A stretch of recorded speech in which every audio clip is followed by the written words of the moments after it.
Vamos lá então, pessoal. O que eu quero estudar hoje? Eu quero estudar corpos em equilíbrio, certo? É a parte da física, da mecânica, conhecida como a estática.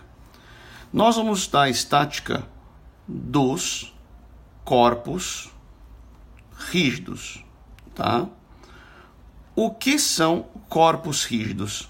São corpos que não se deformam, tá legal? De uma maneira um pouco mais formal, se eu pegar um corpo ele for rígido, se eu pegar quaisquer pontos A e B e definir aqui um vetor RAB, tá? A definição formal de corpo rígido é que esse vetor RAB tem intensidade constante, tá legal? Vamos pegar esta pecinha aqui. Essa pecinha pode executar dois movimentos, tá? Ele pode executar o movimento de rotação e pode executar o movimento de translação, tá? Então vamos colocar aqui, movimento de rotação, certo? E o movimento de translação. O que tem de especial na translação?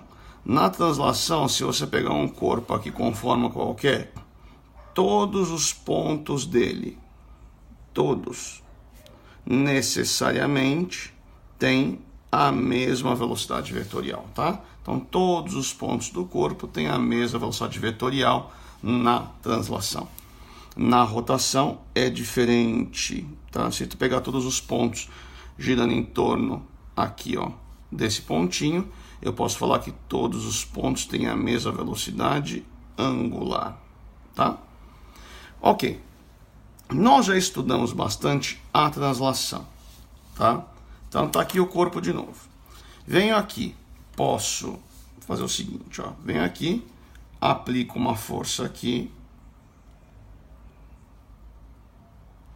Quanto? 100 newtons, tá? Se eu aplicar uma força aqui também de 100 newtons, o que vai acontecer? A resultante vai ser zero, certo? A somatória das forças é zero. Então a resultante vai ser zero e ele não vai entrar em translação, tá? Então a condição de equilíbrio para o movimento de translação, qual que é? É a resultante ser zero. Ou, se você preferir escrever de outro jeito, a somatória das forças é nula. Tá bom? Agora, vamos para esse caso aqui, que é um pouquinho diferente, tá? Tenho aqui o corpinho. Venho aqui, aplico uma força aqui assim, F. Venho aqui, aplico uma força F também, tá? Minha pergunta para você é, nessa situação, quanto vale a resultante? Tá? Posso pensar um pouquinho, as pessoas falam que a resultante é 2F, eu já ouvi falar que a resultante é 0, eu já ouvi falar que a resultante é F, tá? A grande verdade é que isso está errado, a resultante é 0, tá? Por quê? Gente, a definição de resultante é que a resultante é a soma vetorial das forças, tá certo? Se você fizer a trombinha no rabinho, vamos fazer direitinho aqui. Se você fizer a trombinha do rabinho desse vetor com esse vetor aqui embaixo, a linha poligonal fecha, ou seja, a resultante é zero. Só que tem um problema. A resultante é zero, mas ele vai rotacionar se as forças aplicadas forem assim, né? Olha só. Vem aqui, ele rotaciona. Tá?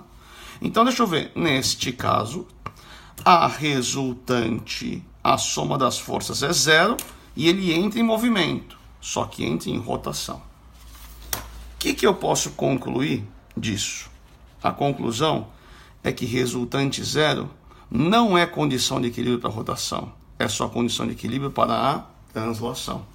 Então o que eu quero analisar com você aqui nesse vídeo é exatamente isso, qual é a condição de equilíbrio para a rotação. Dá uma olhadinha aqui nisso daqui, isso aqui é uma dobradiça, isso aqui é uma porta vista de cima, tá? Aplico uma força aqui na ponta da porta, aplico uma força de mesma intensidade aqui. O efeito da força para a rotação aqui e aqui são iguais? Não. essa aqui tende a girar a porta no sentido horário, essa tende a girar a porta no sentido anti-horário em relação a essa dobradiça. Só que tem mais uma coisa, essa aqui vai ter mais efeito, né? Essa força que está mais distante do eixo de rotação causa mais rotação. Bom, então deixa eu ver. Então eu estou vendo que o efeito de uma força para rotação não depende só da força. Depende da força e também depende de uma distância. Tá? A grande questão é, que distância é essa? Tá certo? Muita gente fala que é a distância entre o ponto de aplicação da força e o eixo de rotação. Tá? E isso até dá certo aqui nesse caso, né, pessoal? Olha só, aqui está o ponto de aplicação da força, aqui está o eixo de rotação. Aqui está o ponto de aplicação dessa força, aqui está o eixo de rotação. Essa distância D é maior que a D'. Tá? Mas a gente tem que tomar cuidado, por quê? Porque olha essa força aqui, que está aplicada no mesmo local que é, só que assim. Essa força tende a fazer a porta rodar no sentido horário ou no anti-horário? Não. Essa força, no máximo, você vai conseguir arrancar a porta. Fazer rodar não vai dar. Tá? Então, a gente tem que aprender a determinar que distância é essa. Tá? Então, já sabemos, a rotação de um corpo, o efeito da força para a rotação de um corpo depende da força, depende da distância. Eu quero te mostrar que distância é essa. Então, olha só. Vamos seguir alguns passos. Vamos supor que aqui eu tenha uma força F aplicada e eu quero saber o efeito dela para a rotação dessa porta aqui. Primeira coisa que você tem que fazer, você tem que escolher quem é o polo. Escolher, você entendeu? Você que escolhe onde que é o polo. O polo é um ponto. Normalmente eu coloco o polo em cima da dobradiça. Tá? Não é regra, mas normalmente eu coloco em cima da dobradiça. Segunda coisa, você tem que identificar quem é a linha de ação. A linha de ação da força, que é essa reta aqui, ó. Ó que bonitinha. Agora, o que é a linha de ação? É essa reta na qual a força está contida. A linha de ação dessa força é essa reta aqui na qual a força está contida. De maneira um pouco mais rigorosa, a linha de ação é a reta, que tem mesmo a direção da força e que passa pelo ponto de aplicação da força. Tá? A linha de ação você não escolhe, a linha de ação você identifica. Terceiro, aí você pode identificar quem é a distância que você quer, que é chamada de braço. Braço, pessoal, é a distância entre o polo e a linha de ação. Tá? Algumas pessoas falam que o braço é a menor distância. Gente, cuidado. Distância já é a menor, tá? Então, é realmente aqui o comprimento no qual forma ângulo de 90 graus com a linha de ação. E se você tem o braço, você pode definir o momento de uma força em relação ao polo O, como sendo a força vezes o braço. A unidade do momento é a unidade de força, Newton, vezes a unidade de braço, que é metro. Quanto maior o momento da força, maior o efeito da força para o movimento de rotação. Uma última coisa, essa força tende a girar essa porta no sentido horário.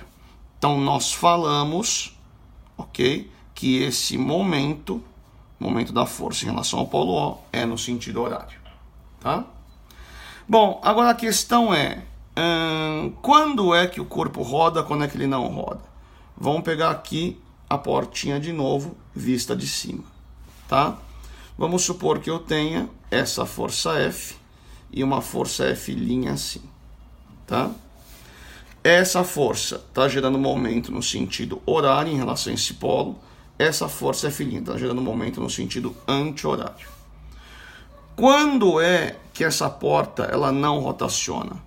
Quando o momento devido à força no horário é igual ao momento devido à força no anti-horário. Ou, de maneira mais geral, quando é que ela não roda? Quando a somatória dos momentos em relação ao polo no sentido horário for igual à somatória dos momentos em relação ao polo O no sentido anti-horário. Tá? Então essa é uma maneira de descrever a condição de equilíbrio. somatória dos momentos no sentido horário, igual a somatória dos momentos em relação ao polo O no sentido anti-horário. Uma outra maneira de ver a coisa, passa para o outro lado. Vai ficar soma dos momentos em relação ao sentido horário, menos a somatória dos momentos em relação ao polo O no sentido anti-horário. Isso aqui é zero. Tá? Então, se eu atribuir sinal para um e para outro, eu posso falar que a condição de equilíbrio é a somatória dos momentos em relação a um polo ser zero. Desde que você adote um sentido horário, outro anti-horário. Tanto faz qualquer horário e qualquer anti-horário. Tá? Então, você também pode falar que a somatória dos momentos em relação ao polo O é zero, desde que se adote um sentido de rotação horário e outro sentido de rotação anti-horário. Parta agora para os questionários.